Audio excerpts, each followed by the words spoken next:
umri wako umeutumia katika kusaidia masikini, umri wako umeutumia katika kumwabudu Mwenyezi Mungu na kufuata maamrisho ya mtume wetu Muhammad sallallahu alaihi wasallam, au umri wako umeutumia katika kuruka debe na starehe mbalimbali?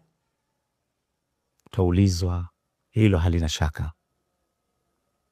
Inna hadainahu sabila imma shakiran wa imma kafura. Sasa katika hayo maisha yako ya kidunia, njia ni mbili. La kwanza ni kushukuru ama kukufuru, maanake ni kutenda mema au kutenda mabaya. Kwa hiyo katika hiyo umri wako utakuwa, je, umekaa kwenye ipi? Full stop. Kipengele cha kwanza hicho. Kipengele cha pili, utaulizwa kuhusiana na elimu yako, umeitumiaje katika kuinufaisha jamii?